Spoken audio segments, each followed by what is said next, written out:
Bonjour. Alors, un troisième type d'opération sur les limites, la limite d'un quotient. Vous reconnaissez la présentation du tableau, même type que pour la somme et le produit, avec un petit peu plus de conditions. Alors, première chose, si la limite de f de x quand x tend vers alpha est L, et la limite de g de x quand x tend vers alpha est L', avec L', un réel non nul, puisqu'on va effectuer le quotient, c'est préférable. Pas de surprise, on va obtenir L sur L'. Si maintenant on a une limite L au numérateur et l'infini, que ce soit plus ou moins l'infini au dénominateur, c'est un petit peu comme la limite avec 1 sur x, hein, dans le cas particulier où L est égal à 1. On a vu que ça faisait 0. Et bien là, ça fait 0 également. Voyons maintenant si on a une limite L strictement positif ou plus l'infini au numérateur et 0 au dénominateur. Alors 0, plutôt 0 plus, puisque g de x, comme vous voyez, j'ai indiqué g de x strictement positif. Alors, qu'est-ce que ça va faire? Il faut penser que la limite d'un quotient, c'est aussi la limite d'un produit. Donc ce serait pareil que L par L ou bien plus l'infini, multiplié par 1 sur quelque chose qui tend vers 0. 1 sur quelque chose qui tend vers 0, ça fait l'infini. En l'occurrence, ici, plus l'infini, puisque g de x est positif. Plus l'infini par quelque chose qui est positif, que ce soit l'infini ou pas, alors strictement positif, ça va nous donner, évidemment, plus l'infini. En pensant à ça, sur le même principe, on a les quotients suivants. Donc en décomposant, L qui est négatif ou moins l'infini multiplié par 1 sur quelque chose qui tend vers 0 mais qui est positif, 1 sur quelque chose qui tend vers 0, ça va nous donner plus l'infini par quelque chose qui est négatif, donc moins l'infini. Sur le même principe, on a positif multiplié par 1 sur quelque chose qui tend vers 0 mais négatif, cette fois ça va nous donner moins l'infini, donc moins l'infini par quelque chose de positif, moins l'infini, et ici moins l'infini multiplié par quelque chose de négatif, plus l'infini. Puis enfin, ensuite, avant de passer aux formes indéterminées, si le numérateur est plus l'infini et le dénominateur est le prime, ça ne va pas peser bien lourd par rapport à plus l'infini, ça nous donnera plus l'infini. Si on a plus l'infini et L' qui est négatif, alors on applique quand même la règle des signes, comme sur un produit, hein, donc ça va nous donner moins l'infini. Et puis de même avec moins l'infini, si on a L' qui est positif, moins l'infini, si on a L' qui est négatif, moins par moins, plus l'infini.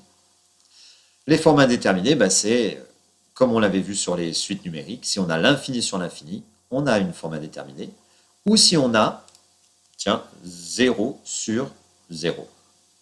Alors, remplissons le tableau, voilà, et ici, 0.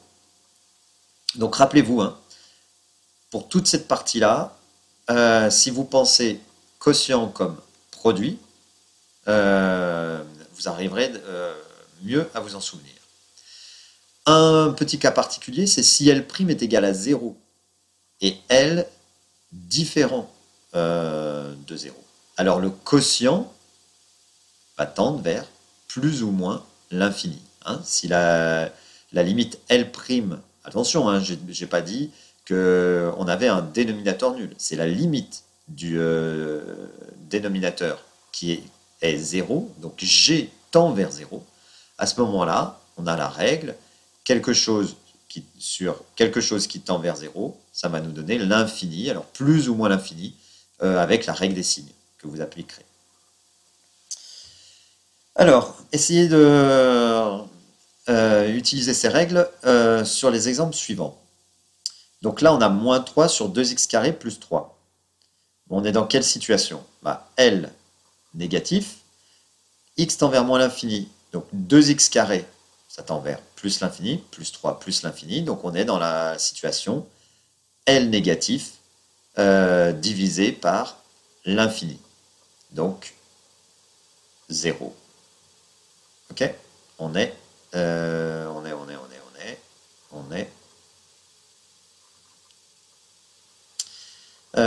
dans cette partie-là du tableau, puisque L est négatif, sans préciser le signe, le dénominateur, l'infini, et après on applique les signes, donc le résultat sera 0. Si maintenant on est dans la situation où x tend vers 0 plus, et qu'on a 1 sur x facteur de x moins 2. Donc x moins 2, quand x tend vers 0, ça tend vers moins 2. Moins 2 multiplié par quelque chose qui tend vers 0, ça va nous faire 0, mais 0 moins, d'accord? Et 1 sur quelque chose qui tend vers 0 moins, ça va nous donner moins l'infini. Donc dans cette situation-là, on est exactement dans le cas où si L' est égal à 0 et L différent de 0, puisque là, notre L, c'est 1. D'accord? Voilà.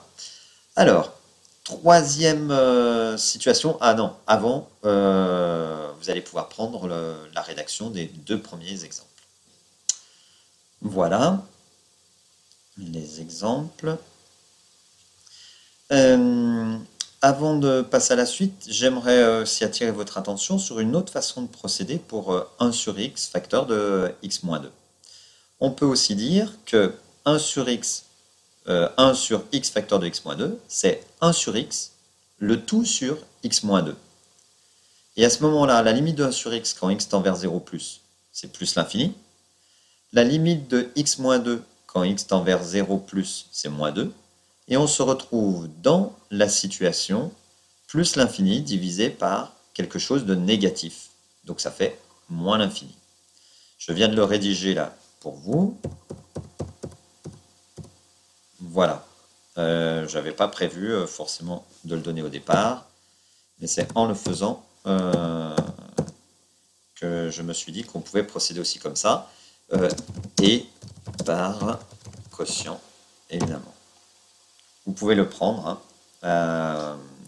Pensez effectivement à chaque fois, un quotient c'est un produit, on peut aussi le transformer sous forme de quotient, donc à jongler avec les produits et les quotients. Alors maintenant une forme à déterminer.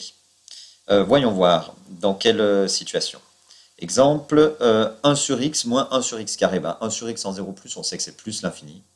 1 sur x carré, on sait également que c'est plus l'infini en 0 plus. L'infini moins l'infini, forme à déterminer. Une méthode consiste à réduire au même dénominateur. Le dénominateur commun, c'est quoi? C'est x au carré. Donc, on va obtenir x moins 1, le tout sur x au carré, une fois réduit au même dénominateur. Et je refais la limite. Donc, la limite du terme du numérateur, x moins 1 quand x tend vers 0 plus, c'est moins 1. La limite du dénominateur x carré quand x tend vers 0 plus, c'est 0. On va se retrouver dans quelle situation? Moins 1 divisé par quelque chose qui tend vers 0. Donc, ce que c'est cette règle-là que j'avais annoncée. Donc, moins 1 divisé par quelque chose qui tend vers 0 plus, à ce moment-là, ça va nous donner moins l'infini. Voilà comment on peut le rédiger. Donc, c'est ce que je vous disais, mise au même dénominateur, x moins 1 tend vers moins 1, x carré tend vers 0, avec x carré, évidemment, qui est positif, et puis, et par quotient. Voilà. Eh bien, je vais vous retrouver un petit peu plus tard pour, cette fois, d'autres théorèmes, qui sont les théorèmes de comparaison. Allez, à bientôt!